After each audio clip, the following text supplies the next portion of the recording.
Hi అండి, అందరికీ నమస్కారం. ఈరోజు ఒత్తులను చూద్దాము. ముందు మనకు అచ్చులు అని చెప్పుకున్నాం కదా. అచ్చులు అంటే ఏంటివి? అచ్చులు అంటే ఆ నుండి అవు వరకు అచ్చులు అంటాం. ఓకే. హల్లులు హల్లులు అంటే ఇంకా మనం ముందే చూసుకున్నాం, హల్లులను చదువుకున్నాం వర్ణమాలలో. హల్లులు అంటే ఏంటిది? కా నుండి రా వరకు ఇవి హల్లులు. ఇందులో ఈ కా నుండి రా వరకు లాస్ట్ రాకు ముందు వచ్చే అక్షరం ఏంటిది? క్ష. ఇది ఏమనుకున్నాం మనం? సంయుక్తాక్షరం అనుకున్నాం. కాబట్టి ఇప్పుడు ఒత్తులు అంటే ఏంటో చూడండి. ఒత్తులు అంటే ఒత్తి పలకడం. ఒత్తులు అంటే ఏంటిది? ఒత్తి పలకడం అంటే నొక్కి చెప్పడం. ఇప్పుడు అమ్మ అన్నాం మనం. అమ్మ అంటే మాని ఏమంటున్నాం మనం? ఒత్తి నొక్కి పలికినాం. అమ్మ అనం కదా. అమ్మ అంటావా? అమ్మ అంటావా? అమ్మ. అక్క, కాకు కావొత్తిస్తే అక్క. అంటే ఒక హల్లుకి, కా నుండి నా వరకు వచ్చే హల్లులకి ఒక హల్లుకు అదే హల్లు ఒత్తుగా చేరితే దానిని ఏమంటాము? ద్విత్వాక్షరాలు అంటాం. ద్విత్వ అక్షరాలు అంటాం. అలా కాకుండా ఒక హల్లుకి వేరే హల్లు ఒత్తుగా చేరితే దాన్ని ఏమంటాం? సంయుక్తాక్షరాలు అంటాం. సంయుక్తాక్షరాలు. ద్విత్వాక్షరాల పదాలు ద్విత్వ పదాలు, సంయుక్తాక్షరాల పదాలు సంయుక్త పదాలు, సంయుక్తాక్షరాలు నీలా అనవచ్చు. ఇంకా నెక్స్ట్ సంశ్లేషాక్షరాలు అంటే ఒక హల్లుకు రెండు హల్లులు ఒత్తులుగా మారుతాయి, రెండు హల్లులు చేరుతాయి. అట్లా ఒక హల్లుకి రెండు హల్లులను చేర్చి రాసే పదాన్ని సంశ్లేషాక్షరాలు అంటాం. సంశ్లేషాక్షరాలు లేక సంశ్లేషాక్షర పదాలు అంటాం. సంశ్లేషాక్షర పదాలు. వీటిని కూడా సంయుక్తాక్షర పదాలు, ద్విత్వాక్షర పదాలు అని మనం అనడం జరుగుతుంది. ఇప్పుడు ఒత్తులు స్టార్ట్ అయినాయి కదా. ఒత్తులు అంటే మనం ఏం చెప్పుకున్నాం? ఒత్తు అంటే ఒత్తి పలకడం. ఒక హల్లుకు వేరే హల్లు కానీ అదే హల్లు కానీ చేరినట్టయితే వాటిని మనము సంయుక్తాక్షరాలన్నీ, ద్విత్వాక్షరాలన్నీ. ఒక హల్లుకు రెండు అక్షరాలు రెండు హల్లులు చేర్చి రాస్తే దానిని సంశ్లేషాక్షరాలు అంటే. ఉదాహరణకు రాష్ట్రం. రాష్ట్రం అంటే ఇప్పుడు షాక్ ఏమొచ్చింది? టా ఒత్తు వచ్చింది, రా ఒత్తు వచ్చింది, రెండు వచ్చినాయి. ఇది సంశ్లేషాక్షరం. సంయుక్తాక్షరం అంటే ఏమనుకున్నాము?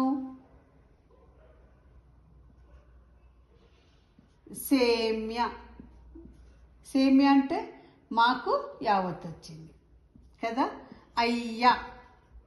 అయ్య అంటే యాకు యావత్ వచ్చింది. ఇదేమో ద్విత్వాక్షరాల్లో వస్తుంది. సంయుక్తాక్షరాలు ఏంటిది? ఒక అక్షరానికి వేరే అక్షరము హల్లుగా చేరితే దానిని సంయుక్తాక్షరము అంటారు. ఇది ఎక్కడికి వస్తుంది?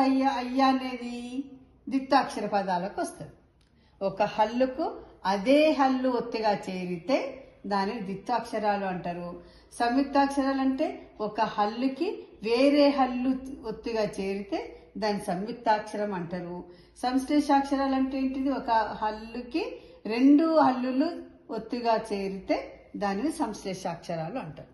ఓకే, ఇంతవరకు క్లియర్ అయింది కదా. ఇంకా చూద్దాం. ఒత్తులు అంటే ఏంటిది? హల్లుల రూపాలు. గుర్తుపెట్టుకోండి, హల్లుల రూపాలు అంటే హల్లుల రూపాలను ఏం చేస్తున్నాం మనం? పలికేటప్పుడు ఆ హల్లుని ఒత్తి పలుకుతాం. ఓకే. ఇప్పుడు మనం గుణింతాలలో హల్లులలో కేవలం ఇప్పుడు కా ఒత్తుని చూడండి. కా ఒత్తు ఎట్లుంటుంది? ఇలా ఉంటుంది. అంటే కాని ఎట్లా రాస్తాం? కా రాసి ఇది కావు ఒత్తు క. ఓకే. అక్క చూడ చక్కని చుక్క. అక్క ఎట్లా ఉన్నది? చూడ చక్కని చుక్క. చక్కని అక్కను చూడ చుట్టాలు వచ్చారు.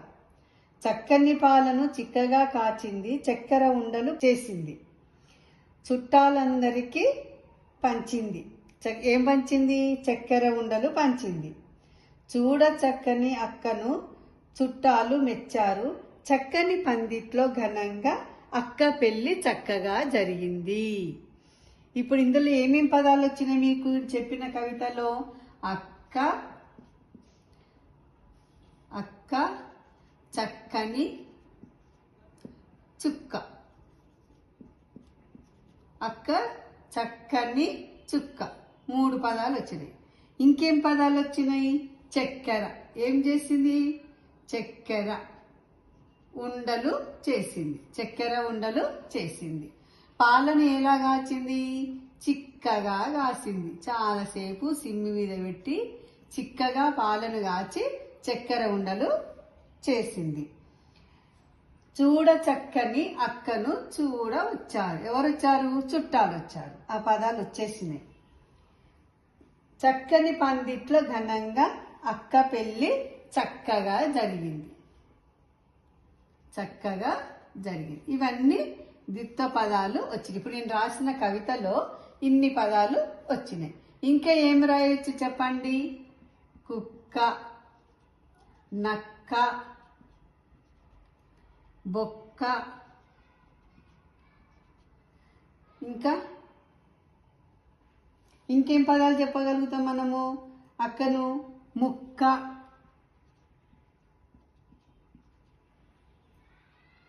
వక్క. అప్పుడు కాని ఎట్లా వస్తే పలుకుతున్నామో అర్థమవుతుంది కదండి మీకు. అక్కర, ఎక్కడ, ఓకే, ముక్కెర,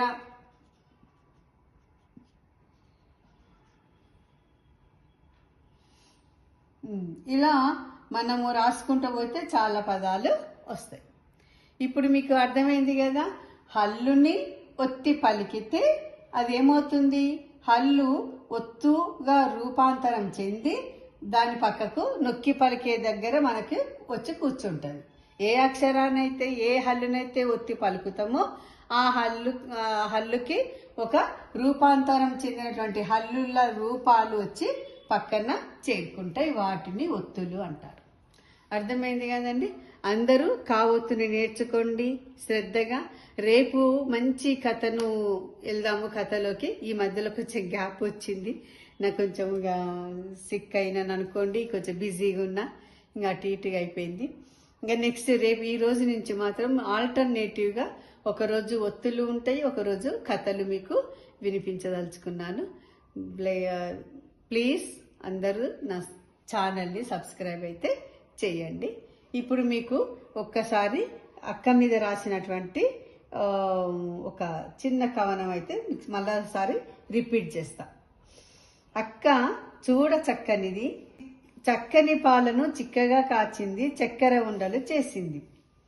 చూడ చక్కని అక్కను చూడ చుట్టాలు వచ్చారు. అక్కను మెచ్చారు. చక్కని పందిట్లో ఘనంగా అక్క పెళ్లి చక్కగా జరిగింది. ఇది అండి. నెక్స్ట్ రేపు మనము గుణింతంలోకి వెళ్దాము. మీరందరూ కూడా కా ఒత్తుతోటి కొన్ని పదాలు రాయండి. ఈరోజు గుణింతాలు చెప్పాను కానీ అది అలవాటు అయింది. ఇప్పుడు రేపు మనకి గా ఒత్తు మీద నేర్చుకుందాము. ఈలోపు మీరు కా ఒత్తుని ప్రాక్టీస్ చేయండి. ఇంకేమైనా పదాలు వస్తే రాయండి. నెక్స్ట్ గా ఒత్తు నేర్చుకోవడానికి రెడీగా ఉండండి. ఆ లోపు గా ఒత్తుకు ముందు ఒక కథలోకి వెళ్దాము. ఆ కథ విన్న తర్వాత గా ఒత్తు నేర్చుకుందాం. సరేనండి, బాయ్.